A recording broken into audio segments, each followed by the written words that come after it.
Okay, hi everyone. Hope you had a good tea break, and that you're enjoying the conference so far. Just give us a few moments while we set up for today. We had a very interesting bunch of speakers this morning. Not morning, lah. I'm also losing track of time. We had a very interesting panel of discussions just now. Not panel. We had a very interesting presentations just now, and I think we'd like to follow up with a nice panel discussion. So, in the first half of today's symposium, we heard different perspectives, right? And if I were to sum it all up, basically we understood the differences between misinformation and disinformation. We saw how mis and disinformation is everywhere, right? And how it has actually existed for a really long time, but probably accelerated with the internet and with social media. We also learned about how we need to be a lot more discerning from all the impressions, right, that we form from all these various information sources. And finally, because we are so busy working and not taking enough breaks, there's a tendency for us to get a little bit lazy, to not make that effort to do the fact-checking, and therefore we become a little bit more susceptible to misinformation and disinformation, right? So, okay, being the psychologist that I am, I have to bring it back to psychology, right? So the commonality that I noticed in the presentations just now was the idea of groupthink, right? As well as confirmation bias. So you were talking about how we tend to look for the truth, right? We tend to look for the things that we believe is the truth because we believe in it. And because everyone else is thinking the same thing, we want to adhere to that. That's groupthink, right? So how we seek information that agrees with us. And because of that, right, if you flip it around a little bit, and you think about our daily lives, how we just tend to go with it, right? At work, like even when we ask any questions, no one dares to be the first one to ask questions. In meetings, we tend to be very quiet, right? Because if we say something, what if it opposes what the group view is, right? And yet at the same time, we also talked about how, as Singaporeans, sometimes we're very privileged, and we live in this bubble sometimes that we think that the Straits Times is the gospel truth, but it may not be, right? It is. Oh, sorry. It is. You see exactly what I mean here. Yeah. But we live we are brought up in this kind of an environment, and yet we are also told not to ask too many questions, right? So how can we actually overcome this, right?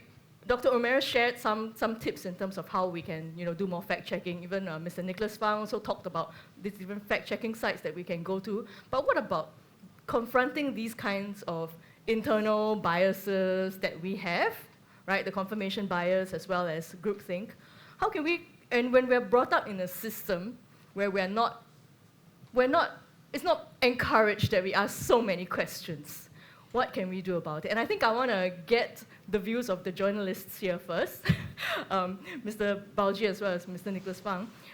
As an ex-journalist or journalist, y'all would have some kind of training, right, to be able to ask questions, and yet you also came from the same education system that we all are from. How did you learn how to ask better questions, to be more discerning, and to be more willing to voice an opinion that maybe other people may not want to hear? Oh, I need to look at you about this, right? You should be the first one to answer. Oh, look at me. Yes. Terrible, man. Firstly, I would like to say that I won't include Nicholas in this group. He's a young man, But people in my group, I started journalism in 1970, 70, So that's a long time. And experience teaches you to ask the right questions, but not in a way which will annoy the newsmaker. That itself calls for a certain skill, So that is one. And then if you are not happy with that answer, which you would normally not be because the newsmaker is not going to give you the answer you want, then you have to frame it in some other way. Now, how do you do that? I'm not going to do a class here, to tell you how to do it. But if you watch television news, I'm not saying everything they do is right. If you watch BBC, if you watch Sky News, I won't include CNN in this. I won't include Fox News in this. And if you watch, of course, some Indian television, you will get, over time, you build up a certain repository of how to do this, how to ask the right questions, how to get hopefully get the right answers. But the most important point is not to be rude. If you watch Hard Talk, it must be one of the most most rude program you can ever find, right? He just wants to anger the other guy, That personally is not the way to go, right? But of course, there are people who go and who will give it as good as he gets or she gets with the person who is interviewing. So basically, it's not a skill that you are born with. Yep. It's a skill you acquire, and you acquire it over a period of time by watching TV news, for example, or even news reports, how they question and how they get the answers. Thanks for that. How about you, Nicholas?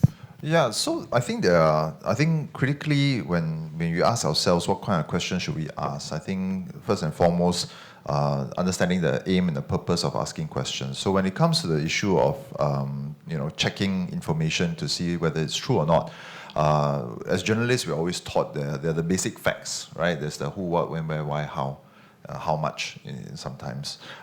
So when you have the basic frame of all these details that are there, I think you can have a good starting point for trying to figure out what the next question is. But if we jump ahead a little bit more in a more sophisticated fashion, then this is something that Prof. Omar raised, which is asking yourself, what is the agenda of the information that's coming to you? Where is it coming from? What are that person or organization or whatever it is trying to achieve? What do they want to achieve?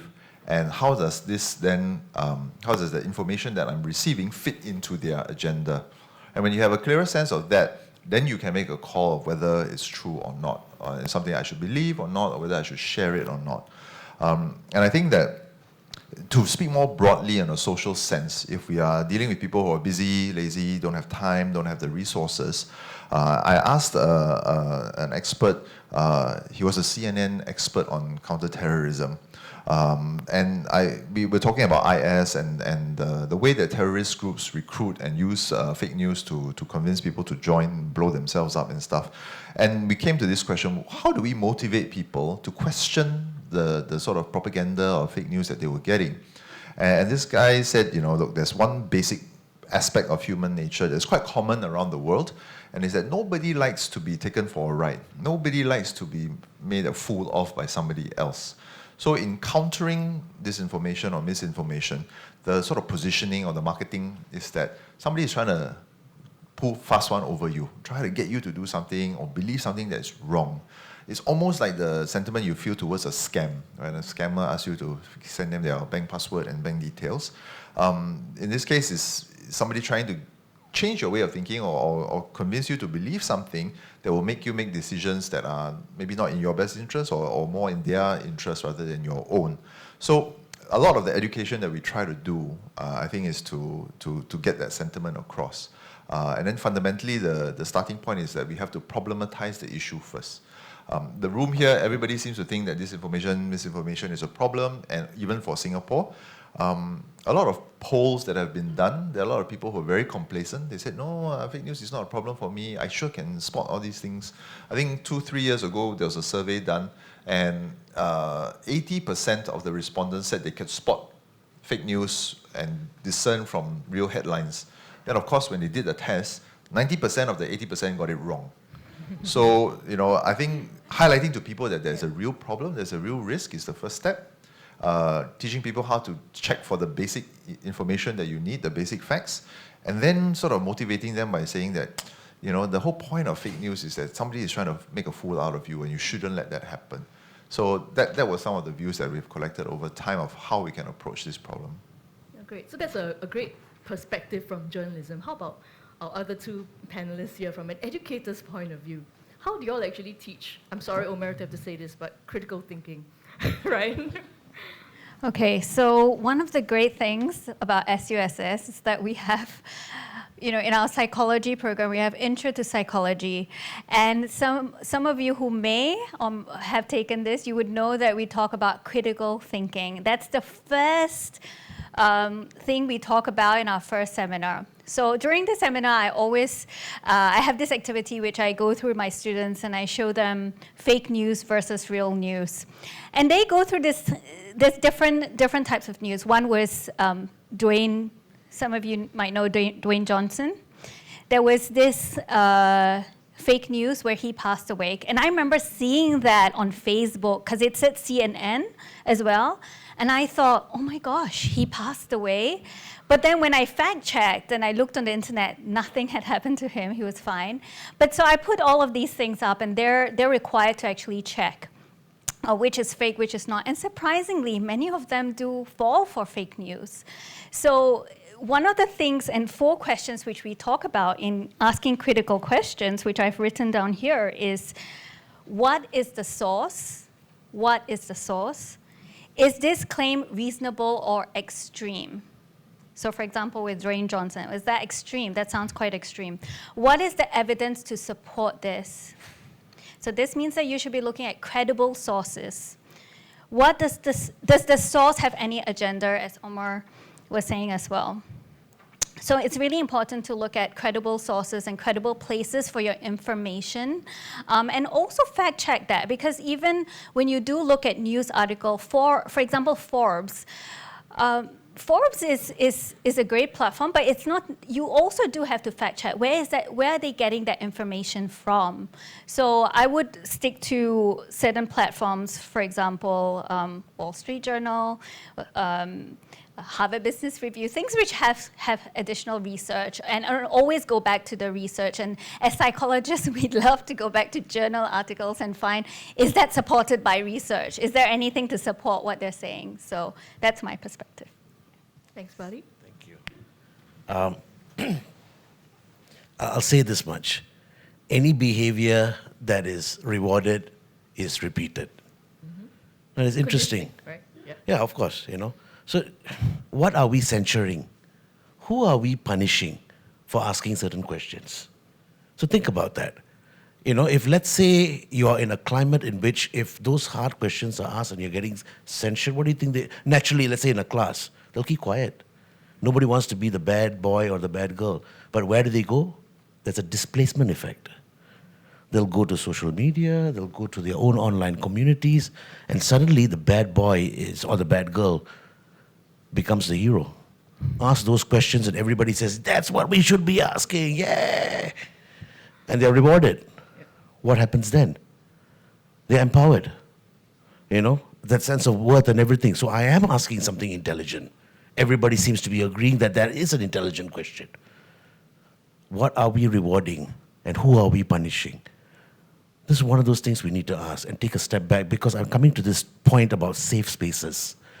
You see, in SUSS, we are trying to create all these different mechanisms in which you take the time and space to be able to develop these skills and ask the hard questions. That's the formula. Now, I'm going to just end with this rather disturbing idea that the bad guys are also encouraging their people to practice critical thinking. Yes. All right? I can tell you for many of these extremists, like Hizb ut-Tahrir and a few others, they have this saying, never defend, always offend. All right? What they are saying is that don't believe everything the Western media is telling you. Think carefully. Think critically. Those questions, they'll use it on them. Think critically. What is it that you can't see? What are you going to believe? Do you see where? So it's not that simple sometimes. All right? And sometimes the best way to counter these things is agenda, but also one other magic word: harm. Who are you hurting by those actions? That also has to come into that question. I'm sorry, there is no easy answer to this. I'm not here to ask easy questions anyway. So speaking of bad boys and bad girls, is there Anyone who wants to be the bad boy or bad girl and ask a question? We have the space and time for it. We do. It's a safe environment. Safe environment. Safe environment. Anybody? We didn't create a safe enough environment. But let me ask. Oh yes. Hi. I sometimes find myself a bit lost. Like for example, like for information on vaccine and the studies. I watched this YouTube video by Dr. Campbell. He seems to be a trusted person. He's a registered nurse, and he will review all the studies. So, one of which is the study on from Thailand, which Nicholas talked about this morning. I was surprised that it was misrepresented, as I heard from Nicholas, because from Dr. Campbell, it seemed to be, I mean, he's quite objective. So in that sense, I'm a bit lost. So if I try to find the article from, if you try to find the report from the Straits Times, I don't know whether I can find it, or sometimes I may not read it as well. So sometimes I find myself a bit lost. So just wondering, how do we... Can I take that question? Yeah. Please. Yeah. I've been doing this for quite some time now. All those experts out there, one by one, every single one of those doctors. And I've had those conversations time and time again. I lost so many friends. All of them from the New Age community. Good friends, but hopefully now they'll be okay. But the thing is that I had to show bit by bit, look at this person is actually being sued by the medical profession. This person's works actually have been discredited. Please take a look at these studies. All these things don't magically appear. You need to really dig.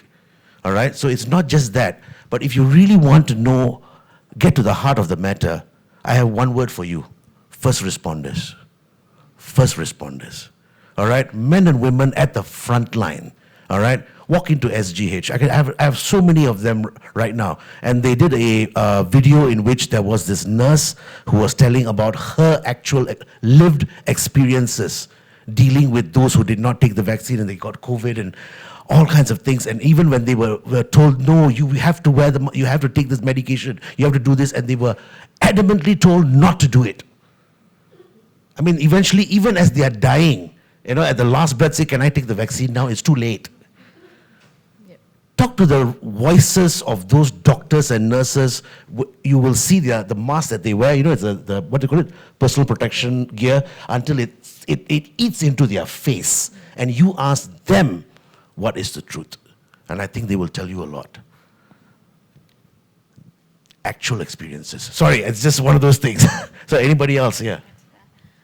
I think it's also important to remember that we are all humans at the same time as well. And that even though experts might be experts can make mistakes too. So I think that's, at one point in time, we thought the earth was flat. Experts said the earth was flat. Everybody believed that. But now we know that not to be true. So it's just important to remember that we are always evolving, and just to question yourself, to question what you're seeing as well, even from experts as well.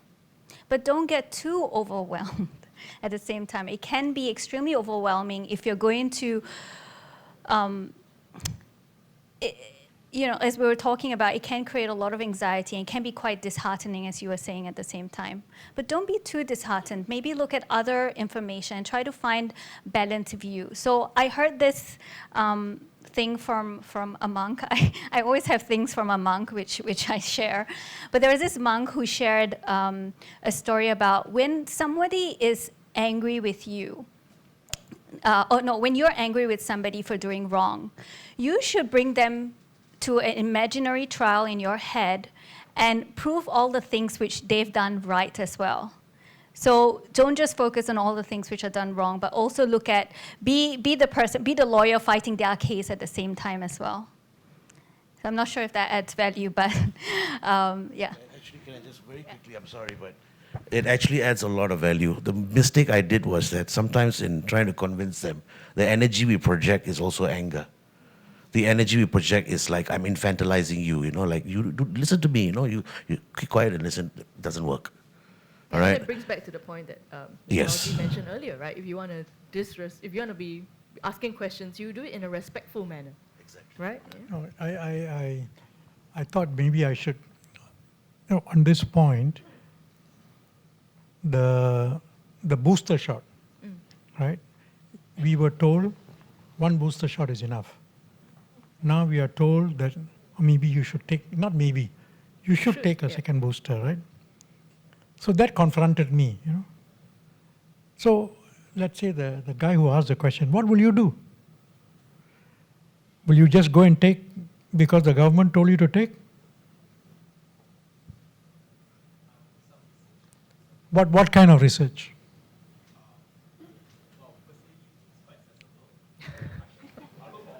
Sorry, I didn't get you. YouTube. YouTube, Yeah, my because God.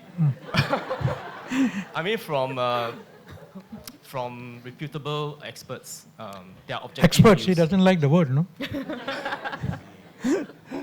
No, okay, I know it's a difficult question. I had confronted this myself.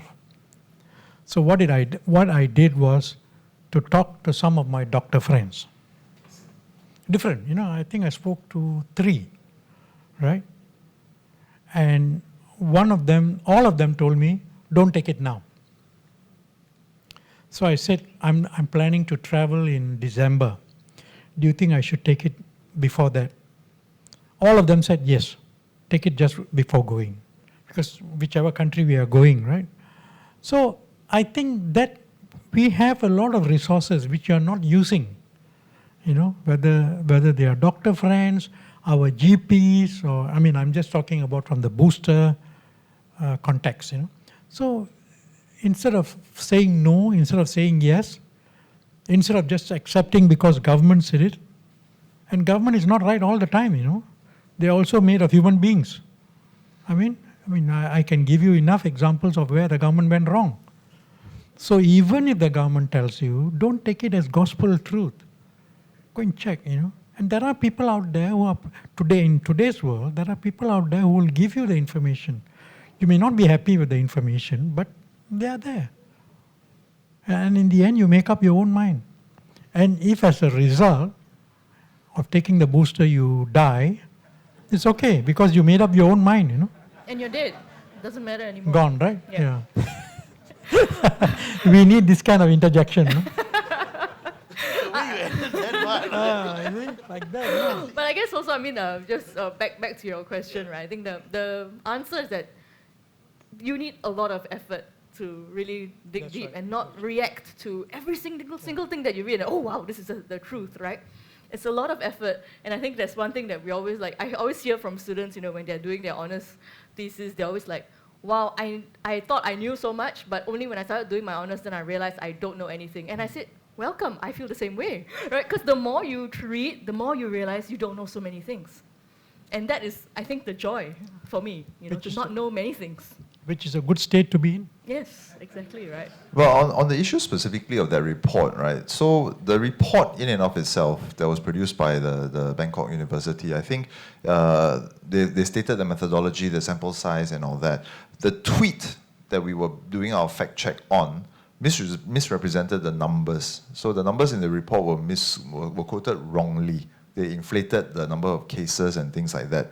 And tweets don't have a lot of space to put a lot of information, so it's short, punchy, and people make up their minds based on the tweet. They don't click on the actual article. And the one thing that they omitted from the tweet was that all the patients, almost 100% of those who showed any symptoms made a full recovery. There was 1 in 301 participants in the survey who had some serious heart issues.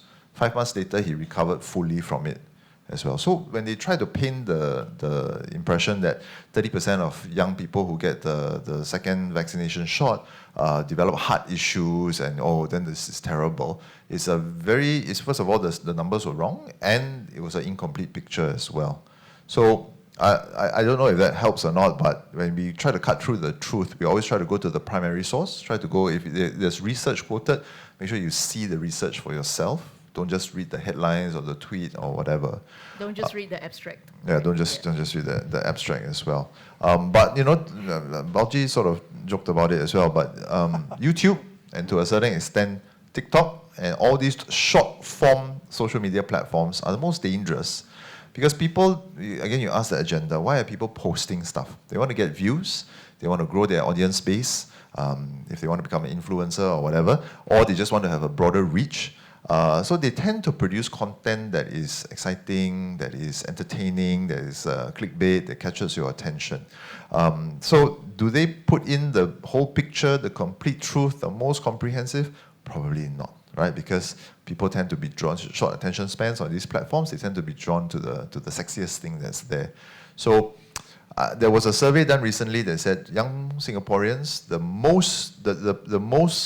their favorite choice of a platform for news and information is TikTok now, which is horrifying, right? YouTube, at least some of the videos very long, and ostensibly you can run through more information. I thought Instagram was bad, and now it's TikTok. So, that's one of the challenges with shortened attention spans. And I think it's a self-fulfilling prophecy. The devices are geared to limit numbers of characters or duration of videos, and then you see people's consumption habits changing, and then you see the content producers seeking to meet those demands by producing short, very interesting, eye-catching kind of content that's very low on intellectual or intelligent information that could help people make up their minds. So I think we should be aware of that. By the way, Minister Shanmugam is in TikTok. Yeah, just a couple of days That one ago. is to win election. That one not so much to share information. Are you saying elections is around the corner? It is, from what I hear. My teacher friends tell me. Okay. Just tell an unhealthy shortcut. Okay, sure. Sorry, last one. Unhealthy shortcut, but actually will work with you. I heard this from one of my friends in Google and so on. All right, this thing can actually work for you. What you do is that story that you got, exact headline, you put into the search engine, and at the last part of that, put fact check. All right, it works 100% of the time. Every time I take that title, then fact check, the algorithm actually goes to many, including yours. All right, it does the job for you. Then read through a number of these fact check articles. They'll actually tell you different styles of the story. Fast game. Sorry, here we are talking to you about being discerning, take your time, and here I am teaching you a shortcut.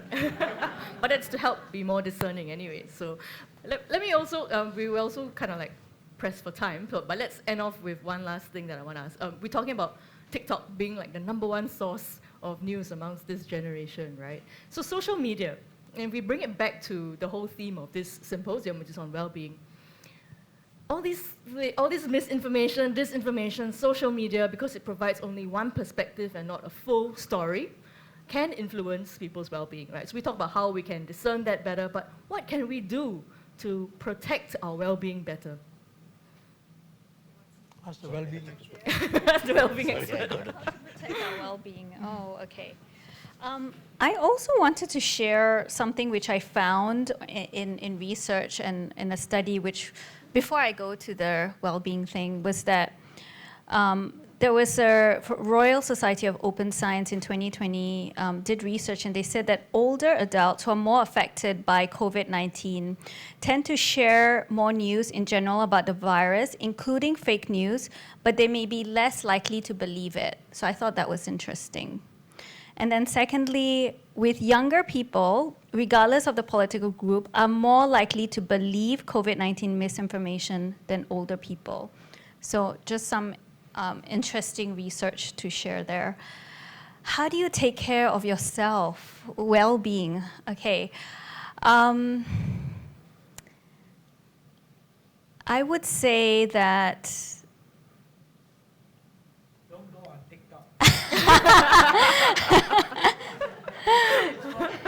don't go on TikTok. Yeah. I think that sometimes take time to disconnect. We are so connected all the time now. When we are queuing up, when we are waiting somewhere, we're all the time connected with things which are not around us, but on our device. We're no longer being present to what is around us and the people around us. When we have a meal, we might be looking at our phone instead of connecting to the person who is in front of us. So I would say create some time to disconnect. And whenever you can every day, try to avoid looking at your phones just before you go to sleep. That can affect your sleep and reduce the melatonin, which is reduced. Melatonin is reduced, and also don't use it first thing in the morning. Many people wake up straight away wanting to check messages, check important things. Create a routine where you are grounded in the morning. Don't have to take 1 hour, 2 hours, 3 hours to get grounded. Spend maybe 15 minutes to ground yourself, to ask yourself, how do I want this day to be for myself? And then start your day. And then maybe if you don't have to look at the device until 8 o'clock or 9, try to avoid that if you don't need it. So that's just a few tips I have to share. Thank you. Yeah. I'm very curious, right, for you, Nicholas, because your work involves always being connected. You need to know the latest. How do you take care of your well-being? Very low tech. I try to do activities that preclude me from looking at the phone. So you play sport for a while, just really put down the phone. But what worries me the most now is people who are on multi-devices or distracted behavior. So you're watching something on TV, but you're also playing a game, or you're scrolling through Instagram. My wife does this all the time. And then later on, you're like, hey, do you remember that part of the movie? No, cannot remember, right? Because you're doing other stuff. So trying to exactly to the point about disconnecting, I think that's quite important. But I wanted to, on this notion of protecting ourselves from all these threats that we have been talking about, I think it's about self-empowerment as well. Don't try to outsource your protection to somebody, whether it's the government. Don't even outsource it to fact checkers, right? I think we're quite worried about the fact checking scene as it becomes more developed. We are worried about the weaponization of fact checks. We like to think that we are doing it for the right reasons, but if somebody who has a different agenda that's opposing us, rather than just producing content that we fact check, they may start their own fact checkers to fact check our fact checks, and my fact checker better than your fact checker kind of thing, and then you see then you become the polarization of media. It will just be the polarization within fact checkers as well. So the best way to do it is empower yourself. I think learning from history, understanding what has come before on the issues of vaccines. I base my own analysis on the past vaccines, and has vaccines worked in the past? I think so. I've never caught measles or rubella or things like that. Are current vaccines very different from that? Advanced, but not completely different. So having that kind of awareness and understanding is useful. Consuming media from many different sources so that you have diverse views lessens your chance of falling into a silo, and doing your own sort of due diligence as well. So our aim as fact checkers is not to become a black box solution where everybody can. We don't want to be a we don't want to be a hot helpline where people write in and say, is this true? Is this not true? We would rather people know how to do it for themselves, and then you have vaccinated the population against fake news, not just COVID. Yeah, and I think that's a perfect way to end it off. So empowerment, disconnect, and really just do your research. Thank you very much for taking the time to being here today. Yeah. Thank you.